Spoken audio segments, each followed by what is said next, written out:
Hello, guys. This is Kean from Football Obsession. Today I've got Wesley with me. How are you, Wesley? Very good, thank you, mate. Thank you for having me on. It's a pleasure. That's good. I'm glad you're coming on. It's a pleasure having you on as well. Today it's going to be a bit of a different start to the episode. We're going to start the episode by giving away what I announced I was going to give away in the first place. Thank you to Pixel Print Design and GCI Messi, as the YouTuber is called, for giving this away. And thank you to everyone who entered and commented. Great video to enter the giveaway, and it will be for this Ronaldo 7 pixel print. There's a new one there, just as you can see on the left. It should be for your screen where it's the end of Obsession. So just bear with me. I'm going to try and share my screen, and then we're going to get into reviewing the Premier League game week. So just bear with me. It should be a little bit weird at the moment. Just give me a second.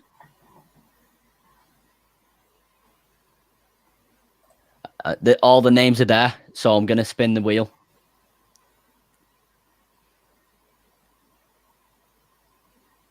The winner is James Record. Congratulations, James, if you are watching. Massive congratulations. Let me just sort that out. There we go. So, James Record, you've won this. I will try and get in touch with you via Twitter or via YouTube comments. So, and if you guys know any of his social medias, let him know to message me on Twitter, which is at Football Obsession, FTBL Obsession. So today we're just going to start by reviewing the game week, the Premier League game week, and in my opinion, what a game week it was. It was absolutely unbelievable. There was games where you're saying it may be not a great game, and you look at the scoreline, you may think, oh, it's not a great game, and it was a great game. It was great games. Did you manage to catch a lot of them? To be honest with you, I watched the Newcastle game on the Friday night. Saturday, I didn't watch many games. I was too excited focusing on Sunday, if I'm honest with you. Yeah, fair enough. When I attend away games, I tend to try and spend the Saturdays, with my family and whatnot, because obviously it's a full day of football, either on the Saturday or the Sunday. So is that kind of balance, So I'll be honest, I didn't get much of the football on the Saturday, but I watched the game on the Friday. Okay, yeah, and what a game it was. We'll start off with that game. It was a great game, wasn't it? Very end to end, even though it was only one all. Yeah, it was, and obviously you look no further than the goal by Alan Saint-Maximin. What a goal it was as well. Yeah. I've always rated Saint-Maximin. I think he's a bit wasted at Newcastle, with all due respect to the club, because they are a big club. They got outstanding supporters. But Saint-Maximin is a fantastic player, and I do think that he deserves to really be playing at a high level in terms of league positioning. He's got to be 100%. One of these players that's playing in Europe. So fantastic player. Leeds, absolutely hate Leeds. Can't stand them. Same. I despise them. I hope they get relegated. So it was disappointing to see that Newcastle got a draw, because I was hoping they'd get a win, but at least Leeds didn't win the game. So 100%. Obviously, we as United fans, we don't like Leeds anyway. But I was watching the whole like program of Friday Night Football, and I'd found out that the Newcastle fans had been protesting against the Premier League for blocking their takeover on that same day, and obviously the players will know that, and sometimes that can sort of go into the players' minds and play on the minds a little bit. So for them to manage to even get a draw against Leeds in difficult conditions like that, it's a massive result for them. And they did play well as well. Like, I don't really rate Joe Linton and Almiron, for example. They tried the hardest, but I don't really rate them. But they played very well on that game, on that specific game. So fair play to them, and it was a very end-to-end game, wasn't it? Yeah, it was. You know what to expect with Newcastle. There's not an in-between with them, if I'm honest with you. They're either really good or they're not so great. And obviously we saw that at Old Trafford going back a week ago now. And, we ended up winning the game 4-1, but obviously it's not really a true reflection on the game, I don't think, because, they did cause a few problems, but I think they'll cause those problems for a few teams this season. They're sort of down and flirting with the bottom area of the table at the moment. But I think Newcastle will sort themselves out as they always do. But yeah, as I said, I've got a bit of respect for Newcastle. I always have. Their fans, their support, the club. It's just a shame that, they're owned by an owner that doesn't really take an interest in their football team. But they deserve better, and it's a bit unfair that their takeover seems to be having a few issues and whatnot. But 100%. I think their fans do deserve better, so we'll have to see on that one. Yeah, and they've got a massive fan base as well. And Gavin here says, Alan Saint-Maximin, sorry, let me just move my camera there. Alan Saint-Maximin is a quality player. Surprised he didn't get a move in the summer. I'm surprised clubs didn't come knocking on the door for him there. Yeah, I think he's deemed as sort of untouchable at Newcastle at the moment, because I think they signed him to, I think it was a 6-year contract. And I think he's now their highest paid player. And obviously, I think clubs maybe had a look at him, but it's that thing now of transfer fees. Yeah. Would another club pay the wages that, because I think he's on quite a bit of money at Newcastle as well. His fee would probably be quite high, and on a personal level, I think for Saint-Maximin, it's that security that he's guaranteed that 6 years at, Newcastle more or less, because he's under contract. I know he can move, and if a club comes in for him, but on a personal level, he's probably looking at it and thinking, I'm guaranteeing myself this wage for 6 years, probably why he hasn't moved on, But it's a fantastic player. And, before we went on to sign Jadon Sancho, he was one player that I sort of earmarked, really, that I really would have liked to have had a look at United, because he's an exciting player. He gets people off their seats, he's a fantastic player. I rate him really highly, but as I said, I think with all due respect to Newcastle, he deserves to be playing at a higher level. Yeah, 100%. I completely agree, and I also think it's because, like you see Man City, they've got Grealish. You see Liverpool, they've got Salah, for example, and Mane, and City have got these players in many positions, and obviously we've just bought Sancho, so you sort of think, where could Alan Saint-Maximin go, really? Because even PSG, they've just got Messi, and in the La Liga over there, they're in like a sort of financial crisis at the moment. So where realistically could he go? Yeah, exactly. That's the thing. And COVID hasn't done anyone any favours, really. No. So, I mean, will he be at Newcastle for 6 years? Probably not. He'll probably get himself a bigger move, as I said, with all due respect, because the respect for me is there for Newcastle. But, as I said, he deserves to be playing at a high level. And I think other clubs are going to be looking at Saint-Maximin this season. And if he has a good season, he produced that bit of magic against Leeds. If you can add that consistency to his game and do that, more often than not, you'll probably see him playing in Europe in the next couple of years. 100%. I completely and utterly agree with you there. I think if I was to ask, like MZ Productions has said, who is my favourite Newcastle player, if I was to answer that question, I would have to say Alan Saint-Maximin. He's so quick on the ball with everything he does. He's so energetic. It's like everything is going at a 10 times speed with him. It's such a joy to watch, and I hope Jadon Sancho can become that. And obviously he's still settling into Manchester at the moment, to United as the club, and he's just moved to Manchester, obviously back to Manchester, but he's still settling in. And sorry, go on. As I say, I don't think we have to worry about that. I think Jadon will. To be honest with you, at West Ham, I thought he came on and done well, and I think he's got a lot of stick recently, more fueled by rival fans who feel like they have to have this purpose of having an agenda against the player. But I don't think Jadon's done badly. It's going to take him time to adapt to the tempo, speed of the game in England. The quality is always there. Jadon Sancho is a world-class football player. He's proved it. He doesn't have to prove anything to anyone. Yeah, 100%.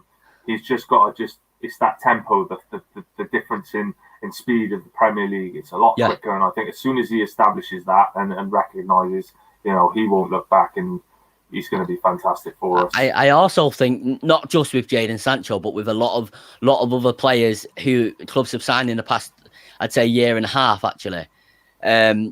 Sorry, James Record said he won. Yeah, you did win, James. Make sure to message me on my Twitter. So I would say, in terms of that, obviously the world's been in a sort of lockdown for the past year and a half, in and out of lockdown in this country, in and out of restrictions constantly. And the players would be in such a tight bubble, especially during the lockdowns when football was still being played, that to sort of adjust from one country being in lockdown or even not being in lockdown, and going out of lockdown to another country and moving there to different rules, etc. Obviously, I know he's from England, but he's been in Germany quite a while. It can take time to adapt. It can 100% take time to adapt. And I think that's the same with like City. City, I think the City have signed a youngster called Kaki or something like that. I can't pronounce it properly, but I think that it'll be the same for a lot of players. But we're going to move on to Wolves versus Brentford now. So did you manage to catch this one? No, I didn't. I was again, as I said, I didn't really watch many of the games over the weekend, but I do have a good old check on I know that the statistics on the live score don't really show you a true reflection, but Ivan Toney seems to be scoring some goals, doesn't he? He's catching a few eyes, and that was that result there for me. You look at the result. Obviously, as I said, I didn't watch the game, but it says to me that Brentford are not in the Premier League to make up the numbers. They're gonna ruffle a few feathers this season. Obviously, I think they've got Liverpool up next at Griffin Park. So obviously, as I say, Liverpool need to be very wary of Brentford. They're a good side. They've got Ivan Toney, who seems to be scoring a lot of goals for them. And they've got is it Krista Ayer? Oh yeah. So it's like they've literally they've got a good manager. Obviously, he's got a clear vision of where he wants to be with Brentford. And as I said, I don't think Brentford are going to be there just to turn up and roll over for Premier League teams. I think they're going to cause a few teams a few problems. It's going to be a difficult place to go this season. 100%. And I actually predicted 2-1 to Wolves for this. But when I was, I know that the Newcastle game started off the game week, so to speak. But to start off the weekend, I kept saying that Wolves-Brentford game will be a nice game to start off the weekend. I reckon it'll be a good game. And it was a good game. There was a lot of, there was just carnage from start to finish. VAR decisions, like fouls, goals. Do you know what I mean? Shots. It was attacking. There was carnage from start to finish. And Connor Roberts says Tony's rise doesn't surprise me. Saw him at Peterborough and was taking the piss out of the league back then. Good to see he still is. Yeah, he's a very good. I've mentioned on this channel before. I seen a tweet from Ivan Toney when someone asked him, "Where do you predict Brentford to finish in the league?" And obviously he was half joking, half not, and he said, "Win the league." But to have that mentality in the first place, it is it's an unbelievable mentality to have. It's a mentality that only few players have. For example, you won't see like when Andy Carroll was playing, for example, you wouldn't see him going into a season saying we're going to win the league. Do you know what I mean? I love the mentality that Ivan Toney brings, and he does look really, really good so far. Brentford in general, they've really impressed me. And completely looking forward to watching more games with them. Are you? Yeah, as you say, that sort of mentality, I think you do need it at that level. I think coming from the Championship as well, obviously Ivan Toney's been through the leagues. He knows what to expect, and coming into the league, I do think that it's all very well having the ability, but if you don't have the attitude, or the desire or the will to win, if you like. Exactly. It's kind of it will hinder you. We've seen many of players come into the Premier League who had all the ability in the world, but if your attitude isn't right, you haven't got the will to win, you won't last. But Brentford are a very exciting team. I think they scored most goals in the Championship last season. I think it was most goals scored. So they'll score goals and goals and goals, and I mean they've even managed to offload, their players over the years. Your Ollie Watkins, your Said Benrahma, and they're still managing to maintain that level of performance and consistently win games. And I think that shows you a prime example of a football club that's run properly. 100%. I think the being run. I've not watched the film, but I've spoke to my uncle a lot about it, and I think it's called Moneyball. I think they're being run like, and I'm not sure if you've watched it, but I know that it's sort of like building something properly. I'm not 100% sure, as I say, but I know that, like, for example, when Liverpool were rebuilding, they were classed as building in sort of a Moneyball sort of way. Obviously, they're a lot bigger. Liverpool, it's on a much larger extent than to Brentford, obviously. Dia says, do you think Brentford can finish mid-table this season, like 9th or 10th? Do you? I don't see why not. Sheffield United's first season in the Premier League was pretty good. Obviously, they fell off sort of in the second season. Obviously, with COVID, it was very difficult. I think that the fans had a massive part to play. This stadium had a massive part to play in results, because they've got fantastic support. But Brentford, they've got a good side. They've obviously shown they've beaten Arsenal. They showed going away to Wolverhampton and getting a result. We made that look very difficult the other day. I know that it's different with United because we're everyone's cup final. When United are in town, everything's different. But to go to Molineux, which is a difficult place to go to, get a result, even go down to 10 men and see the game out. I think that is a realistic target for them. And as you said, Ivan Toney, half joking, half not. Why can't they finish in the top 6 this season? It's not unrealistic. It may not happen because the Premier League is so strong. But I think maybe mid-table is about realistic, but they'll ruffle a few feathers and they'll definitely shock a few teams this season. I have no doubt about that. So 100%, I would predict exactly the same as you in the sense of mid-table. But that's not to say that that's a bad season. When obviously saying mid-table, it's sort of in a narrative, a sort of negative narrative. But for a club like Brentford to finish in the mid-table, that when they've not been in the top flight division in English Premier football for like 74 years it is now, that is an unbelievable achievement. And to see the fans like just the way they celebrate, it's like such a sight to be seen. It's what football's all about. It really is, to see that togetherness and building through the ranks from basically nothing. Do you know what I mean? Yeah, absolutely. 100%. It'll be a good season for them. They've got a good side. I think togetherness is there, as you mentioned. You referenced the fans. They've got good support. They've got a brand new stadium that they're playing in as well. So, I do think that mid-table to them is like winning the league. When you get promoted from the Championship, the objective is stay up. If you can stay up, you've done your job, and then you focus and look at the tasks ahead for the following season. Then you think, right, we stayed up this season. We'll achieve mid-table next season.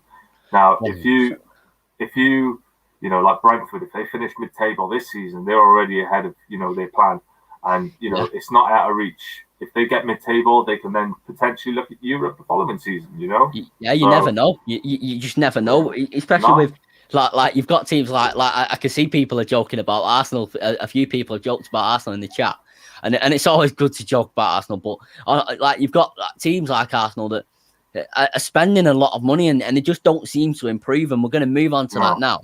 They've scored 1 goal in 2 goals in 5 Premier League games, and you look at that and you see like even Spurs have scored more and they're not that much better. For example, you've got teams like Brentford that are scoring more. I know people can say Brentford will be like on a sort of like on a high from coming back into the league, but it's not looking good for Arsenal, is it? No, obviously our rivalry runs deep with Arsenal. I do like to have a bit of a laugh and a joke at Arsenal. I wouldn't like to be an Arsenal fan at the moment, that's for sure. But there's something drastically wrong at that football club. I don't think that some people will probably say it's ironic coming from a Manchester United fan, but I don't think their manager is right. Good number 2s don't always make good number 1s. No. I said ironic because a lot of our fans, a lot of our supporters, maybe it's the wrong terminology to use, because a lot of the stick that Ollie gets is, it, from my opinion, from people who are not fans and not supporters. Now, people who are fans may have their opinion on him, don't get me wrong. I'm not putting everyone in that bracket, but a lot of the stuff I see are from people who are just got an agenda, if you like. Yeah. They want us. Yeah. If you're a fan, you don't want Man United to lose, you know. And these people not are at wishing all. that we'll, you know what I mean. So yeah, we'll go back to Arsenal. I don't think the manager is the right manager. You know, he's good putting the cones out for Pep Guardiola, but that's about it. But this is not where, on a realistic and sensible level now, this is not where Arsenal Football Club should be. You know, they should be fighting for Champions League every season. That club should be winning trophies. They should be pushing for the Premier League title, and it's not happening. I know that they're not happy with their owners, which has always been a problem since they've taken over, I believe, with Kroenke, is it? Kroenke. Yes, Arsenal, yeah. So another Yank who's more interested in the business side of things than that football team. But I just think that Arsenal feel it looks like they haven't got a plan. They're kind of where we were when we were going through Louis van Gaal era. I agree. Sort of, you know, feel and it seems a little bit worse than that though, because I would say when we were spending like buying, for example, Daley Blind, I'll just give him as an example. He was an improvement to the team. I'm not saying he was a massive improvement, but he was a slight improvement. Yeah. But I would say that they've not improved their team much, if at all, while spending £150 million. No, absolutely. I mean, without Ramsdale, probably the worst goalkeeper I've seen in the Premier League. The guy has been relegated at every club he's played for. I've never been a fan of him. You got to look at Ben White. With all due respect, you know, he was decent at Brighton. Rashford took the absolute piss out of him when we played him. Yeah, right. The video's still around on social media. Yeah, and then they're paying 50 million quid for him, and you know he's not even a starting England international. Do you know what I mean? So that was bizarre. One player I do feel sorry for is Saka. He should not be playing in this Arsenal team. He's a fantastic player. And do you know what? I would have him at United in a heartbeat. I really would. Of course. He's a fantastic player. He's looking. He's actually. I don't know if you've seen, and I don't know whether it's just paper talk, but he's linked with a move away, and he's been linked with Juventus, which aren't in a much better position to Arsenal, in my opinion. And he's been linked with Bayern Munich, which going to Bayern Munich would revolutionise his career. He's obviously unbelievable already. Yeah. If you used to go to Bayern, I think you're going to be looking at one of the world's very best players in a few years' time, because you know he's absolutely incredible. And watching him, he's just, you know, he's a young kid and he's their best player, and he seems to be the one that's trying to drive Arsenal forward. And that kid shouldn't have that responsibility. Do you know what I mean? You've got to be looking at the likes of Pierre-Emerick Aubameyang, you know, even Pepe, players like all the players who experienced to drive the team forward. Of course, relying on this young kid who's a fantastic player, as I said, but you know he's going to be world class if he gets away from Arsenal. But there is such a mess at the moment. You know, it's 100%. In a way, as I said, our rivalry with Arsenal Football Club runs deep, but this ain't. It's Arsenal. sad to see. It's not where it should be. This club. And, You know, as I said, we do have a laugh about it and a joke, but you know, it's sad to see. I would never wish bad football owners upon any football club. Like even including like you could say Liverpool, Man City, Leeds, but I would never wish bad owners, because the football clubs, and I'm not trying to go like in a deep conversation, but football clubs do mean a lot to a lot of people, and we've seen that during the pandemic. Yeah, it's people's lives, you know. Yeah. Like obviously, I follow United home and away. And obviously, I try and work my personal life around it as well. So it's a big commitment having to do it.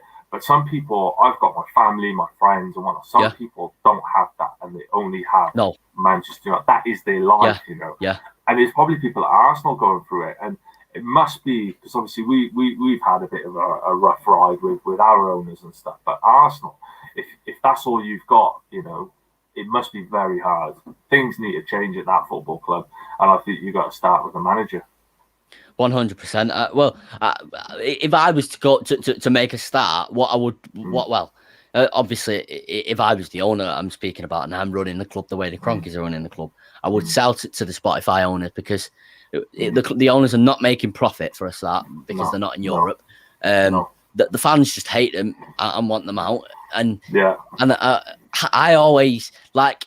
I know people don't really mention. You don't really see like Sky, for example, mention the Super League proposals anymore. But I will. It's hard to forget about. And while Arsenal are in such turmoil, it's a very difficult thing to forget. If like for one of their fans that they tried to take us into a Super League. Do you know what I mean? Yeah. Their club hasn't. It hasn't had the sort of kick up the arse that United have had, that the Glazers have had, so to speak. And I'm not saying that the Glazers are now running the club as the way they should, because they're not. But they had a huge kick up the arse to do more than they definitely were doing. And Arsenal need new owners ASAP. But we'll move on from that. We'll go on to the City Southampton game where it was 0-0, but I watched it for like 10 minutes, but there was a few big decisions going wrong there. Apparently Southampton should have had a penalty, and apparently City's penalty wasn't, but like City's penalty shouldn't have been ruled out. Did you manage to catch it? Yeah, so I saw the highlights of this game actually. Okay.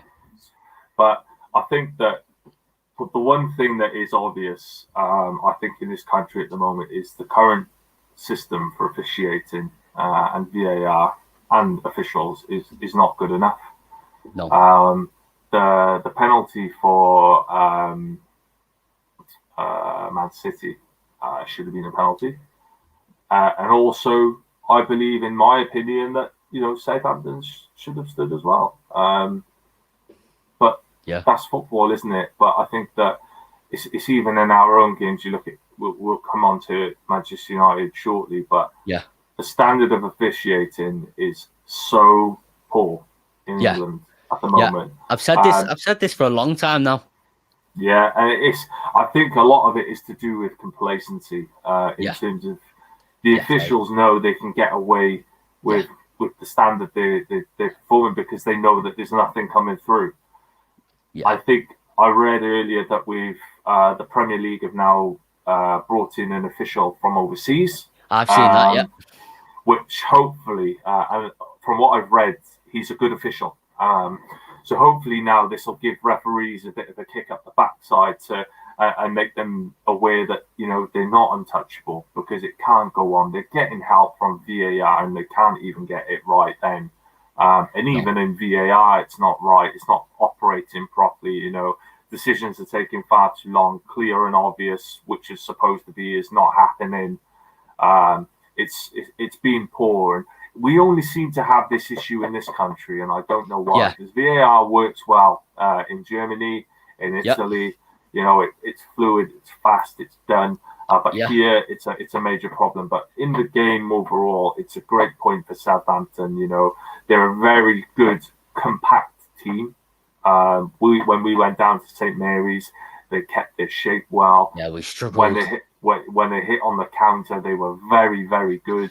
They're disciplined. They press for 90 minutes. They're so fit, and they're hard tackling in midfield. And I think they're another team that I think will cause other teams problems this season. Southampton are a team that will predominantly do better against teams higher in the league table.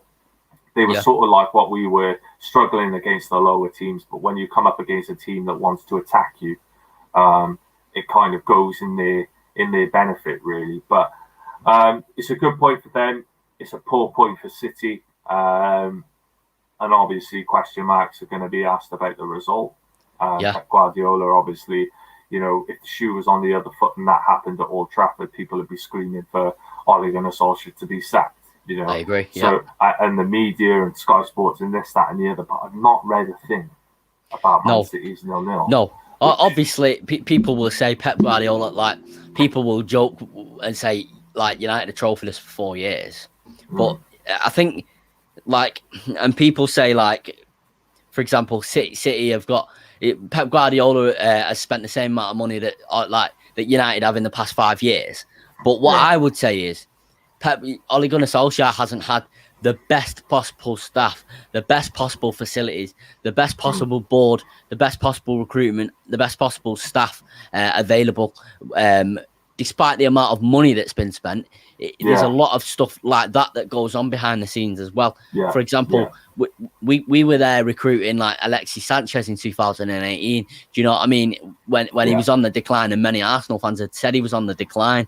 So that's the sort of thing that City wouldn't have done that. They would have pulled away from that.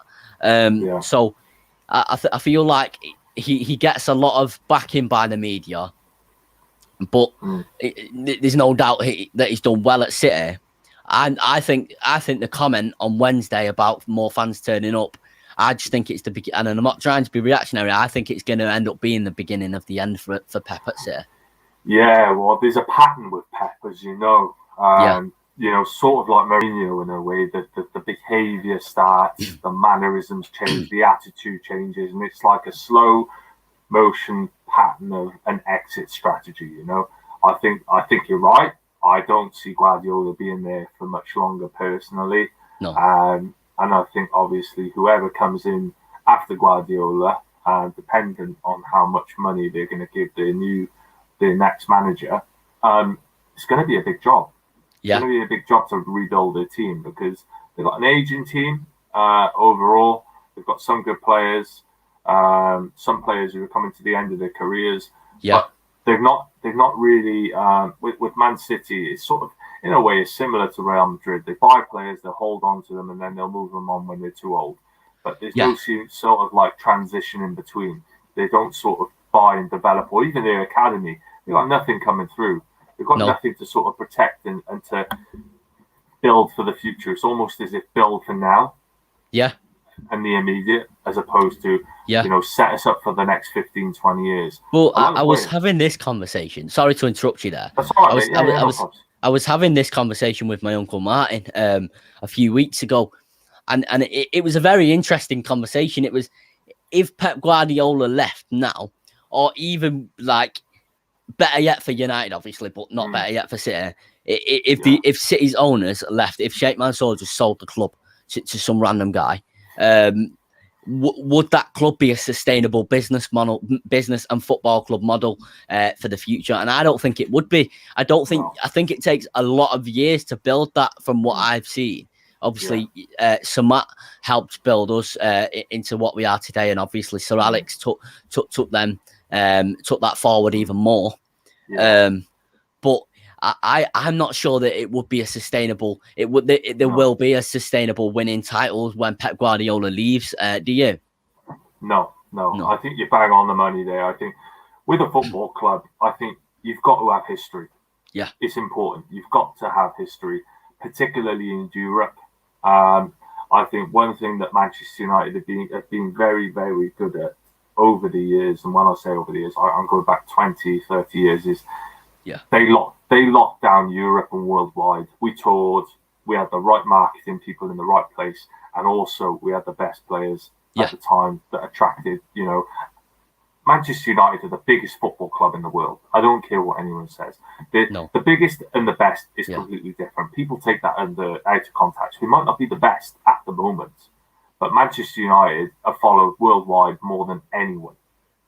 And that, you know, and Man City haven't got that. Manchester City, they can't even sell out their Premier League games. You know, you can buy 6 tickets on match day for a start. And United, for example, obviously new kits get released every year with every club now.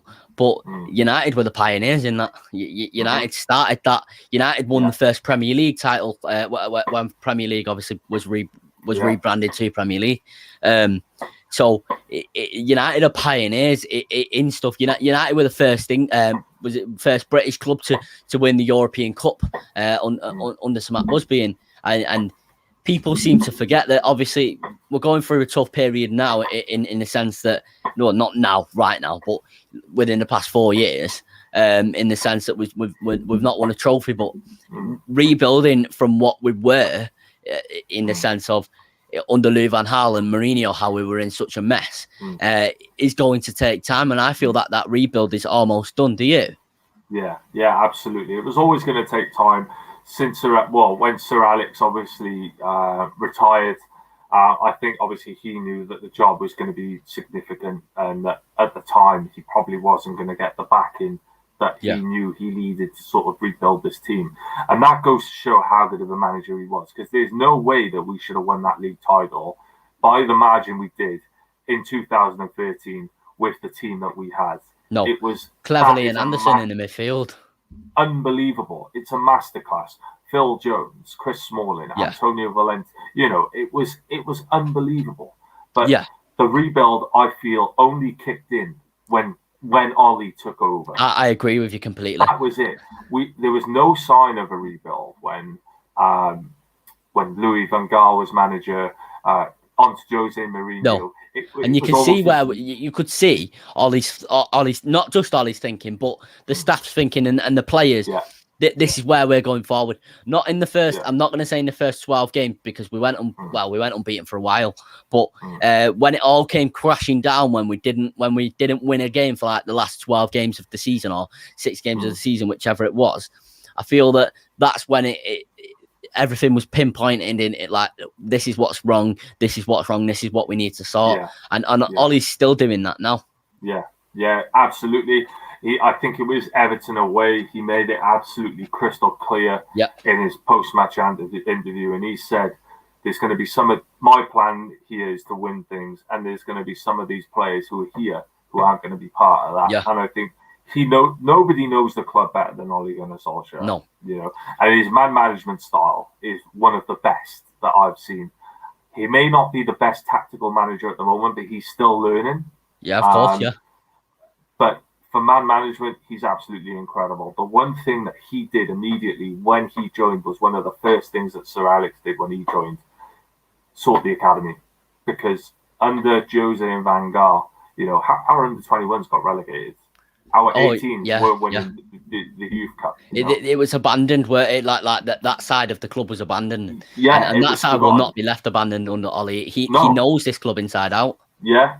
You wouldn't have seen, if Jose Mourinho was still manager today, you wouldn't have seen Mason Greenwood. No. You wouldn't have seen James Garner. They'd be playing for Scunthorpe. Even Brandon Williams. Yeah, Brandon.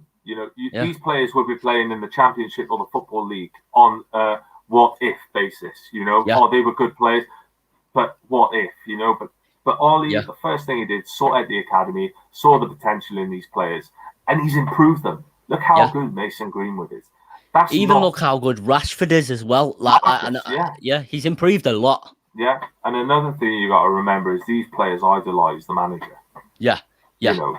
Ollie, this whole thing about he scored a tap-in in Barcelona. Look at his record. Ollie scored 129 goals for Man United, 57 assists or something like that. Absolutely incredible for us. Some very important goals.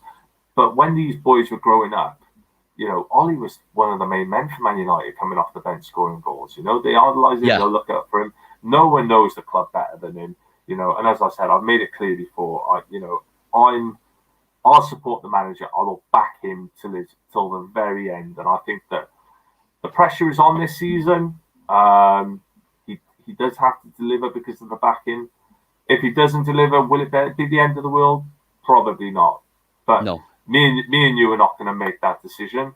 No. The club will. It doesn't matter whether you're Ollie in, Ollie out, or whatever you are.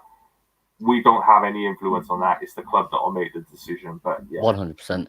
But what I hear a lot of people saying, Ollie wouldn't.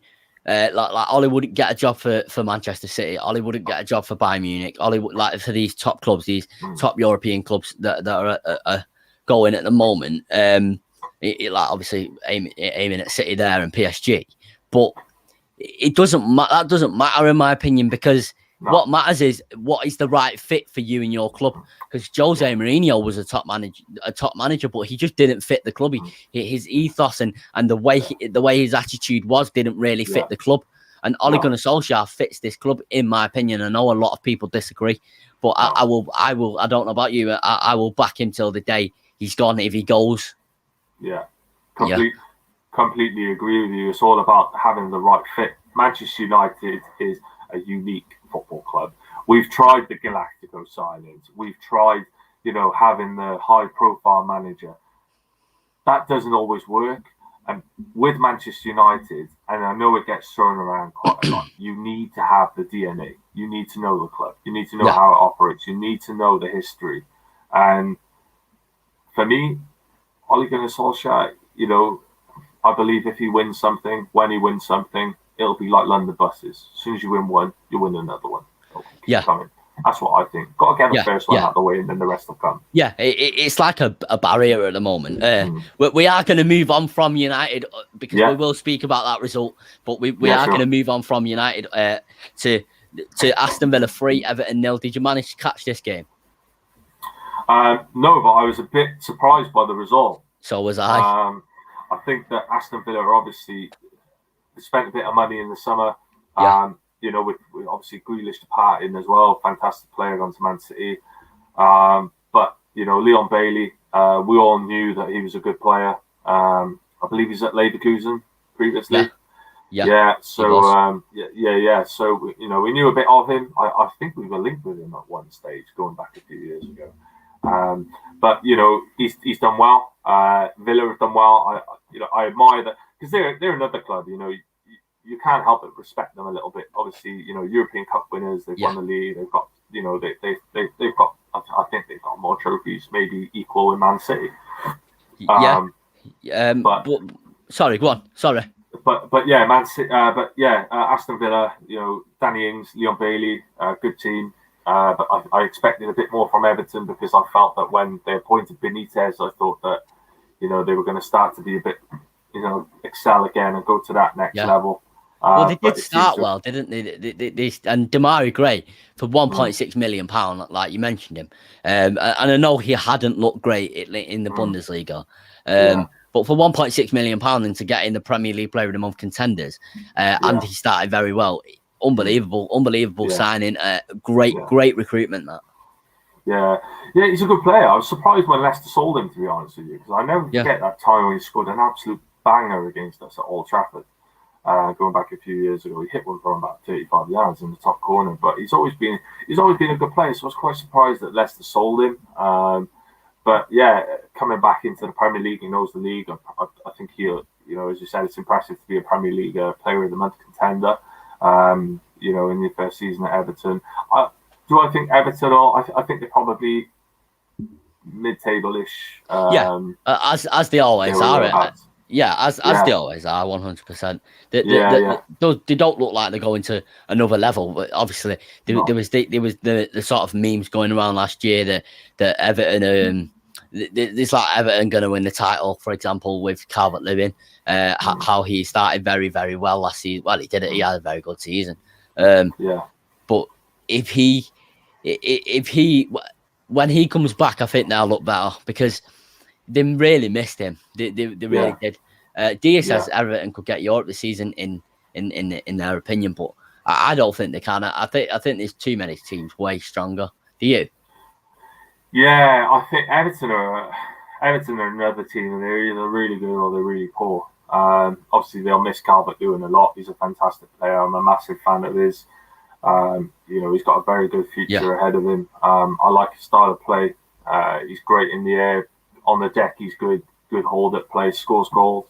And obviously, he's an England international as well. So, they're going to miss him. Richarlison too, good player. It's weird with Everton, as I said, they're really hot or they're really cold, and I think they haven't quite got it in their locker to get Europe this season. But no, I don't think so. I think that they need to add a few more players to the squad. They're a frustrating team because they always turn up against us again. Yeah, they do. Yeah, to always play well. Seems like every team does. Yeah. I know.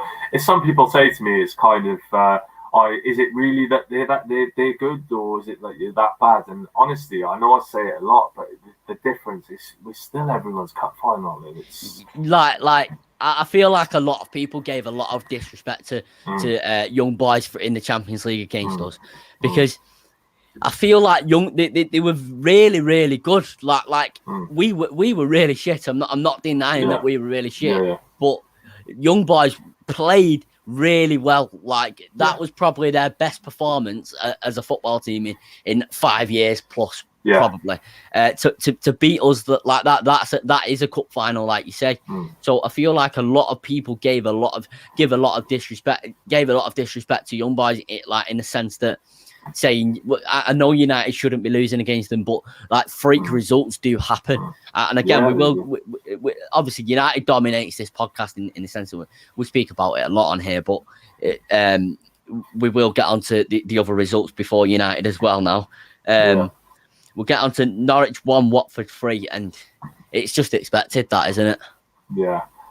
Well, it kind of, in a way, sometimes it annoys me that your teams like Norwich keep going down and coming back up and then going down and coming back up. I kind of wish that the Premier League would, like Brentford, a few fresh teams coming into the league, because it seems to me that Norwich just can't handle the Premier League. Brandon, obviously, they're on loan. He's getting games. He's doing okay, apparently, as well. Pukki scoring goals again. Obviously, we know Pukki scores goals, but it's the overall picture of Norwich. I think they don't look like getting one win, do they? No, they're going to be probably the rock bottom casualty of the Premier League this season. So, but it's Watford. They're another club. I think Watford seem to be ran the right way as well. They've got some good players, but the result didn't shock me at all, really, if I'm honest with you. No, not at all. Not at all. They just don't look like getting a point. But I was saying to my uncle, if I was Brandon Williams, I wouldn't have chose, out of all clubs, I wouldn't have chose to go to Norwich on loan. No. It doesn't look like you're going to be able to progress against Norwich. Norwich. It looks like a loan that's the beginning of the end for him at United, in my opinion. And it's sad to see, but it's obviously we can't keep every single youth player we bring through. It's literally impossible. We'd have a squad too big. But we'll move on to the last Saturday game in Liverpool 3, Crystal Palace 0. Just expected again, wasn't it? Yeah, I watched a bit of the game and Crystal Palace had some good chances. It's another one of those teams that, again, I'll say it all the time. When they play United, they play really well. But I don't know whether that was because Liverpool suffocated them and maybe forced them back, pinned them back, and didn't give them a chance. But I think that Crystal Palace, they're a team that's probably not going to go down. They're going to be there or thereabouts, in the table or whatnot. But it's Liverpool at the moment. I think you can see the difference in obviously the players that they come back from injury. 100%. They're massive for them. I hate them with every bone in my body. But they have got a good side. Mohamed Salah, fantastic player. If you're a neutral or Liverpool fan, you love him and you can watch him all day. As a United fan, I can't stand him. I can't stand him. No. But they're going to be, they're going to be a contender this season. They're going to be a team that we need to look out for. And when we play them next month, we really need to be on it. We can't afford to be playing teams like that, turning up, half hour, 40, 50 minutes into the game or going one down, because teams like Liverpool will punish you. It wound me up as well. It got United going 1-0 down. It really does. It's very frustrating to always see, to always experience. We gained 33 points from winning positions last season, and obviously that's not a negative. That is a positive. However, going behind constantly is a negative. It's like, how does that happen? And my point to when I'm watching, because I watch the games with my uncle, and my point, and I go to the home games. Obviously, I'm a season ticket holder. I've like stated that on my Twitter and stuff like that. But like I've said to my uncle, especially through the pandemic, when we're one down, that coming from behind against every team, it's going to dry up eventually. It's never going to work every single time, and it didn't work against Crystal Palace last season at the start of last season, for example. And it just doesn't work every time, because teams shut up shop and try to defend the lead and manage to do it sometimes. So we have to sort that out, don't we? Yeah, massively. As you say, it'll run out eventually, and I think that we've never, over the years, I don't understand why people think, we're a football club that seems to win every game and win 4, 5, 6-0 every week, because that's never been the way, No. The United way, we have made things difficult for us for a long time, but, we've got to start from the very beginning in games and really take control and dictate play, dictate tempo, peg teams back from the first minute. I don't know whether that is something tactically that, we do is do we do it from the start? Do we wait and see what the opposition are going to do? I'm not a manager or a coach. We don't know what the tactics are behind the scenes. It could be something that, Ollie sees as beneficial to do, but we have to get out of the habit of going 1-0 down, because, as you said, it could happen one game and we won't recover, and it has done. And there could be a game that is significant. And it happened against Sheffield United, didn't it? And that game, it looked like everything was wrong, and we just don't. We go into our shell and don't come out of it again. It's ridiculous. We can't keep doing that. And I'm not a guy that's going to be constantly negative about United as a United fan. I'm not that sort of person. I'm what we will call an optimist. You know what I mean? And from what I'm hearing from you, it seems like you're an optimist too, which I personally like. I like to look on things with a positive outlook. Well, especially with United, as it means so much to me. I can't spend all day talking about football, but being negative whilst talking about football. Do you know what I mean? It's a bit. It would be a bit daft for me to do that. But I think we played well in the second half, but it seemed like a very cagey performance from United. Do you agree against West Ham? Yeah, I think, because I was at the game, and from what it looked like was because West Ham played well. No doubt. They always play well. They're a good team. Yeah, they did. Yeah. As a massive fan of Declan Rice. I love him at United. I think next summer that's got to be the priority for us. Yeah. Irrespective, I want Paul Pogba to stay personally. But irrespective of the situation with Paul, Declan Rice needs to be at Manchester United next season. Yeah. Fantastic player. I was impressed with Benrahma. Thought he played well. I rate Bowen as well at West Ham. I rate Bowen too. They're a good team. They even missed Antonio, and I think that's where they sort of fell down a little bit. Is that just the presence of Antonio not being down the middle sort of hindered them a little bit. Obviously, they got lucky with a lucky deflected goal, and they played on the Thursday as well, which would have tired them out. Yeah, but they played well. But second half, I think that the statistics show, and people who were watching on the telly or at the game, Manchester United dominated second half. It was a matter of time that a goal was going to come, and luckily it came in the 88th minute. There was some decisions in the game that for me were shocking, and officials deserve to be reprimanded because of it, in my opinion. And that was for both ends. The West Ham should have had a penalty. We should have had two, but obviously, Martin Atkinson seems to have a little bit of a bee in his bonnet for Manchester United, and particularly Cristiano Ronaldo. And for me, like being at Old Trafford, obviously not last weekend, just in general. I've always said, like from being like from 6 years ago, so I would have been like 13, 14, whatever. Even a year younger than that, 12. I've always said, and sometimes joking, you know what I mean, half like tongue in cheek again. These referees in the Premier League are what I would call Sunday League quality. And it's not their fault. It's just the quality of them. Like I'm not a very good footballer when I'm playing football. That's not my fault. Do you know what I mean? It's just the quality of exactly. And it seemed I watched the Euros, and I know it's very difficult to get the best in class of with referees at the Premier League. But the Euros, a lot of games, they had very, very, very good referees, and people could say get rid of all of the Premier League referees. Now I wouldn't do that. I would purely and I know this is such a sort of, I would say, maybe emotional, controversial thing to say, is I would keep Anthony Taylor in the Premier League purely based on how he reacted to the Christian Eriksen incident. it was such a good reaction from him, obviously in a very, very, very difficult situation. A very sad situation, and thank God that Eriksen recovered.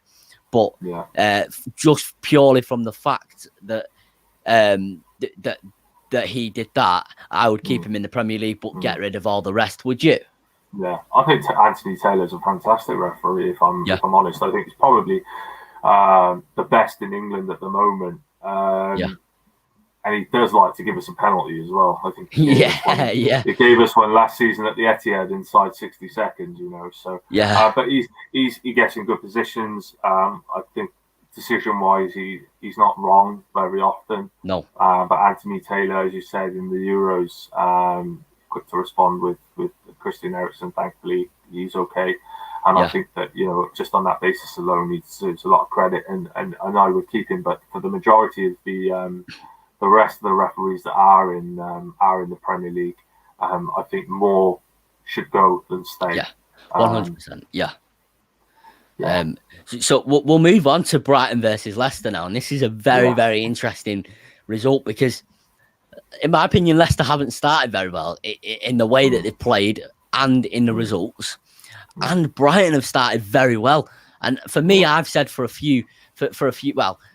year now that if Brighton had a striker, they'd be a top 6 team, in my opinion. And I know that's quite a controversial thing to say, but I think they're a very good team with a very good manager in Graham Potter. And they've started very, very well. I think they're like on 13 points or 12 points from so far, and I think we're on 13 points. So it's very, very, very crazy that, and I think they play good football. What did you make it? What do you make of the start, Brighton? Yeah, so Brighton, obviously you always see a particular team in the Premier League sort of start well and then sort of fade away. I think Brighton will probably be one of those teams, but whilst they're in the position they're in at the moment, enjoy it and, make the most of it, because I do think that they will eventually fade away when the league starts to sort of show a true reflection a few more games in. But you can't take nothing away from their results in the opening games of the season. 2-1 at home to Leicester is a good result, but Leicester haven't been playing particularly well, and they're going through a bit of a bad spell at the moment, I think. But you can't take anything away from Brighton. They've got a good side. I mean, they've got Trossard, Mopé, Lallana, very good players. Premier League proven they. No doubt. They're good players, and on their day, like Brighton, they'll cause teams problems. But as I said, I think that they'll probably end up falling away at some stage. I think they're just short. Yeah, I think it was like Southampton last season. I think were top of the league in November. It was, and they fell off completely. It was a bad fall off for them. But we'll move on to what is probably the most. The most crazy, like not crazy in the sense of it's unexpected, but the most crazy in the sense of people are saying Chelsea could go undefeated. Now, I don't think they could go undefeated. Well, they could go undefeated. It's not literally impossible, but I don't think it's realistic. But Chelsea beat Spurs 3-0, and that's surely the only thing you could expect. And Spurs losing 3-0 twice on the back, twice in a row now. In the Premier League, one against Crystal Palace and one against Chelsea. But you would expect that from Chelsea, and you've got Lukaku again looking playing very well, despite obviously not scoring in this game. He played very well, and they do look like they're going to be favourites for the title, don't they, Chelsea? Yeah, I think that for me, I think you finish above Chelsea, you win the league this season. I think our squad overall is bigger and probably better than theirs, but they seem to just be consistent at the moment, and Chelsea seem to be dominating games and really hurting teams when they're playing against them. They've got good players, good individual players. I still think they're gettable. Of course. Any team is. Only one team has gone undefeated in the Premier League, and obviously that's the Arsenal Invincibles. I wouldn't say it's impossible, but I just think they'll get beat eventually. City didn't look like getting beat for like 23 games last season. I thought, who's going to beat them? And it was us. Yeah. Yeah, of course. So, I still look at their back four and think they're a little bit weak at the back. Yeah, Chelsea, so do I. Yeah, back three, back four, whichever they play. yeah, But they've got, they have got a good midfield. They've got good forwards as well. yeah, As I said, they're probably my favourites to win the league. And if they finish above Chelsea, you'll probably win the league. But when we play them, because I think we've got them at Stamford Bridge next month. yeah. I think we'll give them a good go, and we'll probably see. Of course. Yeah. We'll see where we both are. We'll see. Yeah, Chelsea will have a good. It's going to be a very reflection difficult game for both. Yeah, of course. But on the other side, it wouldn't surprise me if it was 0-0. So, No, yeah, it's like always an anticlimax, isn't it? With these sort of games. Of course, yeah. But they're a good side, and beating Spurs 3-0 didn't surprise me in the slightest. Spurs are very, very poor. I mean, I know Mourinho wasn't great, but I don't understand why you would sack Mourinho and hire someone who is a Mourinho, because they're very similar in the way they play and the way that they set up. But Nuno doesn't quite probably have the credentials that Mourinho has, so it didn't really make sense for me. But yeah, Spurs for me, they're poor. They're very poor, and it wouldn't surprise me if they finish in the bottom half this season. If I'm honest with you. Same, yeah, and it looks like Harry Kane is down tools, doesn't it? Yeah, absolutely. He wanted to move in the summer. It didn't happen. I think that he did want to go to Man City for whatever reason. Probably the transfer fee put them off or whatnot. I don't know. But yeah, he definitely looks like he's down tools. So it's either sell him in January or sell him in the summer. But yeah, Spurs. Do you know what? I think when we play them, I think we'll batter them. Yeah, I think it could be the same as Chelsea. Yeah, they just don't look great at all. I don't think Nuno was the right manager choice of manager, but then in saying that, they didn't really have much choice there. They kept getting rejected again and again and again. Yeah, exactly. I think that's why they were probably a bit rash to sack Mourinho there, and then if they didn't have the next manager already lined up, which is a strange decision, because normally when you're a club and you sack your manager, your new manager is normally announced within a few hours or a few days. So it just goes to show the situation that Spurs are in as well, because they're in a mess. They bought this fantastic new stadium, but what have you got to show for it? I know, yeah, I know, and I don't know if you've just seen this comment here on YouTube on obviously on this live stream. Koeman going to get the sack by Barca very soon from a lot of journalists. See, I seen this before earlier on in the day that Barcelona were having sort of an emergency meeting with Koeman or Coleman, or I'm not sure how you pronounce it, but I know Barcelona are in a proper bad mess at the moment. I don't know whether that's true, but I'm not sure whether he deserves the sack, because I've not watched a lot of Barcelona. I don't watch a lot of La Liga. However, that team is an average Barcelona team, and that is not Ronald Koeman's fault. That's the way the club's being run for the past 10 years. There's a lot of mistakes been made. There's hundreds, if not thousands, of mistakes that have led to the place where they are now. Yeah, absolutely. I think that Barcelona Football Club are a prime example of a team that's lived beyond their means for quite some time now. Obviously, the Messi contract situation and the amount of money that they've been paying their players doesn't sort of, I don't feel sorry for them, and I feel that they deserve everything they're getting at the moment. I have the same attitude as you with that. Yeah. I mean, it's disappointing for genuine Barcelona fans who obviously follow Barcelona for a long, long time. But I don't think sacking the manager would be the right decision, because of the state that the whole of the club is in, regardless of who you're getting. Until you sort all the other things out, I don't see that changing. So I agree. Pretty pointless in my opinion. But yeah, they're paying for all of the years of corruption and all that now. Yeah. It's all come back. It's all come crashing down at once. Yeah. And I wouldn't be surprised if it was. It would obviously be very sad, but I wouldn't be surprised if Barcelona end up in a seriously bad situation, worse than they're in right now. Yeah. I was saying this to a couple of United fans last week when we were talking about Barcelona. Obviously, we don't like our owners at Manchester United. No. They had a kick up the backside. Yeah. But I always think to myself, okay, we've got the Glazers, but imagine being Barcelona. You know, it could be worse. That situation. By no means am I saying that the Glazers is doing a good job. They haven't. And I despise and I really hope that one day we get taken over by an owner who really Elon Musk, hopefully. The best of the club. Fingers crossed, you know.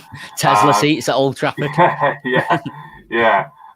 But you know, they're in such a bad situation, Barcelona, and I think Real Madrid aren't in the best of situations either. Spanish football at the moment is not in a very good place, and you know, as you saw, I think it was Rafael Varane said he in an interview last week that he sensed things were going on at Real Madrid, and that coming to England, coming to a new club is he needed it for himself mentally. So it just goes to show that, you know, Spanish football and Real Madrid and Barcelona are just not in a very good place. Not at all. I think England will dominate for quite some time now. Yeah, I agree. I completely agree. Obviously, and COVID hasn't helped that either.